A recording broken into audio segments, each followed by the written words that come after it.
በቃ የውብዬን ወንድም እንዴትም አድርገህ በቃ እንሂድ። እኔ አርባ ምንጭ እንሂድ። አልሄድም በቃ እንዴ በቃ እንደውም ኩቻ ናው ምን ሆነ ነው? ተወኝ በቃ አታስጨንቀኝ። መሄድ አለብህ። አታስጨንቀኝ። ለምን ነው እሺ የማትለኝ? መሄድ አለብህ። ናይ እሺ በለኝ በእናትህ ናይ መሄድ አለብህ። እኔ እንደዚህ የተሰቃየ ማየት አልችልም። ናው እሺ በለኝ በእናትህ እንሂድ አርባ ምንጭ። አሁን አልሄድም። አሁን ጊዜው አይደለም። እዚህ መሆን አለብኝ ኩቻ። ብዙ ማስተካከላቸው ነገሮች አሉ። አንተ ህፃን ነህ እንዴ? ቆይ ለምንድን ነው የማትረዳኝ? እኔ ጭንቀት ለምንድን ነው የማይገባ? አውቃለሁ፣ እረዳለሁ። ናይ ትክክል እኮ ነው። ግን ሄደህ ለአንድ ቀን ሂድና ራስን አረጋጋ። በቃ አሁን መሄድ አልችልም። በየቀኑ ናይ ፊት እኮ ልክ አይደለም። ፊት ትክክል አይደለም። ራስህ እኮ ታውቀዋለህ ትክክል እንዳልሆንክ። ያንን ነገር ራስን ማረጋጋት አለብህ። ትፈልጋለህ አይደል? ራስን ማረጋጋት። አርባ ምንጭ መሄድ አለብህ። በቃ እንሂድ በእናትህ። ናይ እንሂድ በቃ አርባ ምንጭ ናይ እንሂድ በእናትህ። አሁን መሄድ አልችልም። በቃ ናው ናይ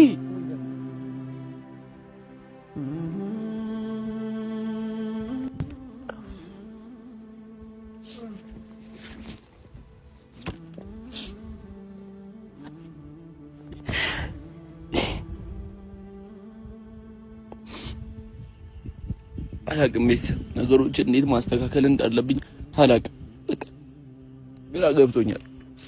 ናሂና ውብዬ ታርቀዋል፣ ግን ወንድምየውን እንዴት ማስተካከል እንዳለብኝ አላቅም።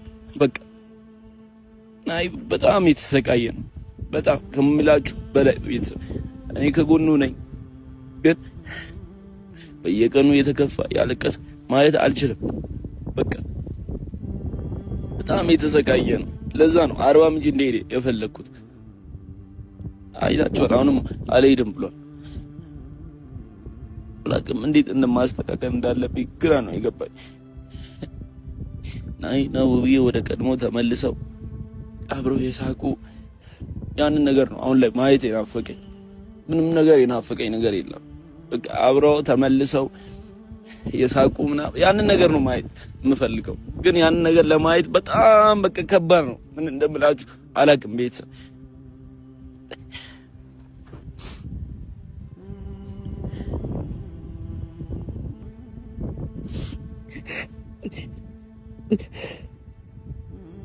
እኔ እኮ ምን እንደሚገርመኝ ታውቃላችሁ?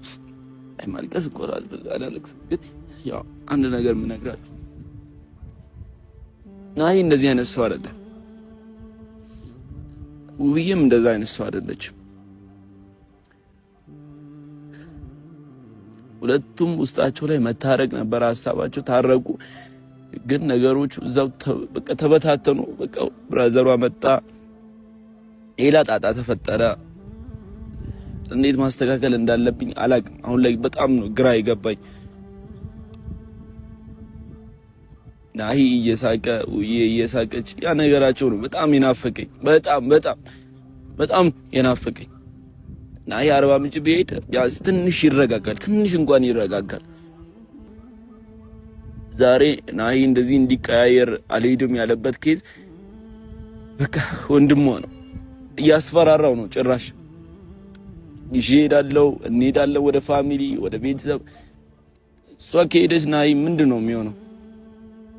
ወደ ቤተሰብ ጋር ከሄደች ምንድነው የሚፈጠረው? ብቻውን እዚህ ይሆናል፣ ይሰቃያል። አሁንም የተሰቃየ ነው፣ ድጋሚ አሁንም ሌላ ይሰቃያል።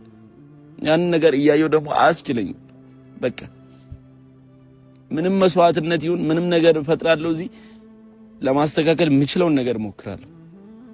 ቤተሰብ ያው እኔም ልሄድ ነበረ፣ ያው ቀርቻለሁ። ከዚህም በኋላ አልሄድም። እኔም ግን ከወንድሜ ጎን ነኝ። ያው እናቴ በጣም እንደምታዝን በጣም እርግጠኛ ነኝ። በእኔም ታዝናለች፣ በናሂም በጣም ነው የምታዝነው። ምክንያቱም እንዲመጣ በጣም የፈለገች ነው።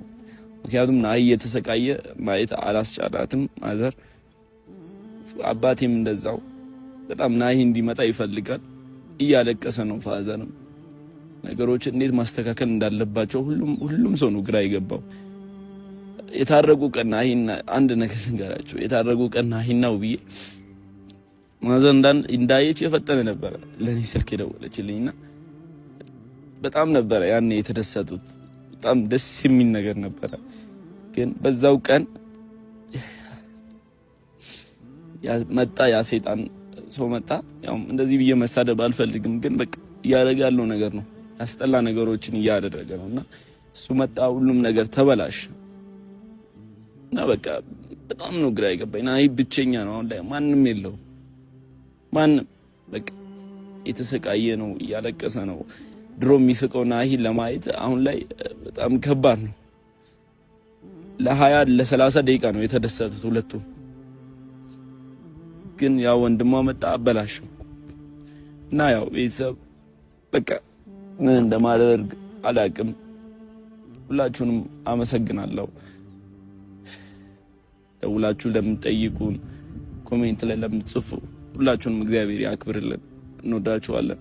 እንግዲህ ያው ናሂ ሄዷል፣ አስፈልገዋለሁ። ከዚህም በኋላ ያው ከሱ ጎን ነኝ እና ቤተሰብ ያው እናቴ በጣም ነው ያዘነችብኝ። ምክንያቱም ናሂ አይሄድም ቀርቷል። ይህን ነገር ሲሰማ ደግሞ በጣም ነው የምታዝንብኝ። በጣም እርግጠኛ ነኝ።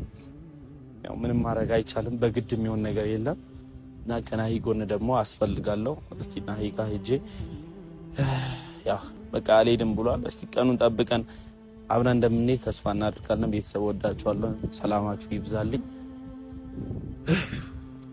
ጭራለ አንቺን ያጣው ደጅ እምባ ነው ከእንግዲህ ወዳጄ